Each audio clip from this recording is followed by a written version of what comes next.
എല്ലാവർക്കും പത്തിരി കിച്ചണിലേക്ക് സ്വാഗതം. ഇന്ന് ഞാനൊരു ഫിഷ് കറിയായിട്ടാണ് വന്നിരിക്കുന്നത്. ഒരു ആവോലി മാങ്ങ ഇട്ടൊരു തേങ്ങാക്കറിയായിട്ട്, മാങ്ങ ചേർത്തൊരു തേങ്ങ അരച്ചിട്ടുള്ളൊരു കറിയായിട്ടാണ് വന്നിരിക്കുന്നത്. വളരെ പെട്ടെന്ന് ചെയ്യാവുന്ന ഒരു ഐറ്റമാണ്. അപ്പോൾ വീഡിയോ കണ്ടിട്ട് നമുക്ക് തിരിച്ചു വരാം.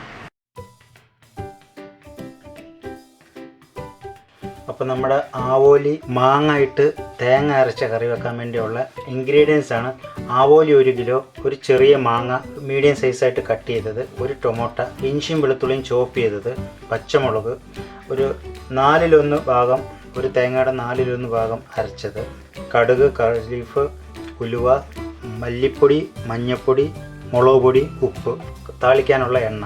ഇത്രയാണ് വേണ്ടുന്നത്. ഇനി നമുക്കിതൊന്ന് ഉണ്ടാക്കാം. അപ്പോൾ നമ്മുടെ ആവോലി കറി ഉണ്ടാക്കാൻ വേണ്ടി ഞാനൊരു ചട്ടി വെച്ചിട്ടുണ്ട്. ചട്ടി ഏകദേശം ചൂടായിട്ടുണ്ട്. ഞാൻ കുറച്ച് ഓയിൽ ഒഴിച്ചു കൊടുക്കാം. അതിൻ്റെ കൂടെ കുറച്ച് ഓയിൽ മതി. ഒരു ഉലുവ മാത്രം ഒന്ന് പൊട്ടത്തക്ക വിധത്തിൽ മതി. ചട്ടി ഏകദേശം ചൂടായിട്ടുണ്ട്. ഇനി ഇതിലേക്ക് ഉലുവ ചേർത്ത് കൊടുക്കാം.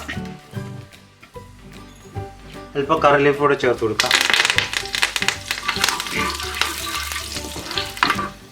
ഉലുവൊക്കെ ഒന്ന് പൊട്ടിയിട്ടുണ്ട്. ഇനി ഇതിൻ്റെ കൂടെ മുളക് പൊടി, മഞ്ഞൾപ്പൊടി, ഉപ്പ് ഇതെല്ലാം കൂടെ ചേർത്തൊന്ന് മിക്സ് ചെയ്യാം.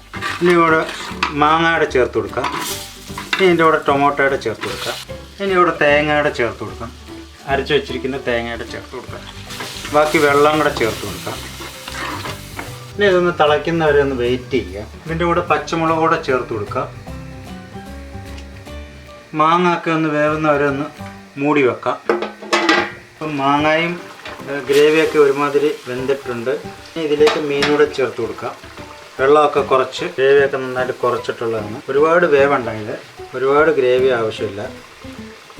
ഇതൊന്ന് മൂടി വെച്ച് ഒരു 5-6 മിനിറ്റ് കൂടെ ഒന്ന് വേവിക്കാം. ചെറിയ തീയിലിട്ടാൽ മതി, കാരണം ഒരുപാട് വേവിക്കേണ്ടത്, മീൻ പൊടിഞ്ഞു പോകും. ഒരു 5-6 മിനിറ്റ് ഒന്ന് മൂടി വെച്ചൊന്ന് വേവിക്കാം. ഫയർ കുറച്ചിട്ട് കുറച്ച് ഓയിൽ ഒഴിച്ചു കൊടുക്കാം. നമ്മൾ ഇഞ്ചിയും വെളുത്തുള്ളിയും അതിൽ ചേർത്തിട്ടില്ല. കടുവിൻ്റെ കൂടെ താളിച്ചാണിത്. താളിക്കുന്നതിൻ്റെ കൂടെയാണ് ഇഞ്ചിയും വെളുത്തുള്ളി ഇടുന്നത്, ചോപ്പ് ചെയ്ത് വെച്ചിരിക്കുന്നത്. നമ്മൾ ആദ്യം ഉലുവ മാത്രമേ ഇട്ടുള്ളൂ. വളരെ പെട്ടെന്നും വളരെ എളുപ്പം ഉണ്ടാക്കാവുന്ന ഒരു കറിയാണിത്. മാങ്ങ ആണ്, നമ്മൾ പുളിയൊന്നും ചേർത്തിട്ടില്ല. ഇതിൽ മാങ്ങ മാത്രമേ ഇട്ടിട്ടുള്ളൂ. പിന്നെ ഒരു തക്കാളി. പുളി, ആ മാങ്ങയ്ക്ക് നല്ല പുളി ഉണ്ടെങ്കിൽ തക്കാളിയും ആവശ്യമില്ല. ഒരല്പം തേങ്ങ, പച്ചത്തേങ്ങ, നല്ല പച്ചത്തേങ്ങ, ഒരു 1/4 തേങ്ങ മതി. ഒരു തേങ്ങയുടെ 4/1 ഭാഗം തേങ്ങ, ഒരു മീഡിയം സൈസ് തേങ്ങയുടെ 4/1 ഭാഗം, അല്ലെങ്കിൽ ഒരു 1/2 കപ്പ് തേങ്ങ. ചട്ടി ഏകദേശം ചൂടായിട്ടുണ്ട്, ഓയിൽ ചൂടായിട്ടുണ്ട്. അപ്പോൾ നമുക്ക് ഇതിലേക്ക് കടുക് ചേർത്ത് കൊടുക്കാം. ഇവിടെ കറിവേപ്പില കൂടെ ചേർത്ത് കൊടുക്കാം. ഇനി ഇതിൻ്റെ കൂടെ ചോപ്പ് ചെയ്തിരിക്കുന്ന ഇഞ്ചിയും വെളുത്തുള്ളിയുടെ ചേർത്ത് കൊടുക്കാം. ഇനി നന്നായിട്ടൊന്ന് വഴറ്റിയെടുക്കാം. ബ്രൗൺ കളർ ആവുന്നവരെ ഒന്ന് വഴറ്റിയെടുക്കാതിരിക്കുന്നു. കാരണം ഈ മീൻകറിയുടെ സാധാരണ മീൻകറിക്ക് ആദ്യമേ ഇഞ്ചിയും വെളുത്തുള്ളിയൊക്കെ വഴറ്റിയെടുക്കുക. ഇത് കടുവിൻ്റെ കൂടെ താളിച്ച് മേളിൽ വയ്ക്കത്തേ ഉള്ളൂ.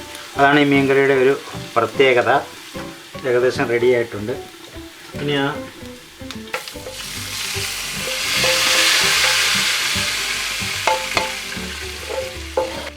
ഉടനെ തന്നെ ഇത് മൂടി വെക്കണം. ഒരു 5 മിനിറ്റെങ്കിലും മൂടി വെക്കണം, എന്നാലേ ഇത് കൊള്ളാവും. മീൻകറി ഏകദേശം റെഡി ആയിട്ടുണ്ട്. ഇനി ഇതൊരു സർവിങ് ബൗളിലേക്ക് മാറ്റാം.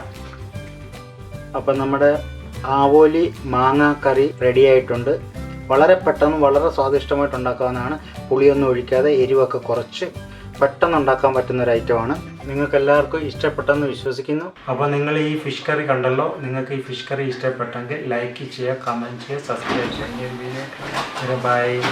ഈ വീഡിയോ നിങ്ങൾക്ക് ഇഷ്ടപ്പെട്ടെങ്കിൽ സബ്സ്ക്രൈബ് ചെയ്യാൻ മറക്കല്ലേ.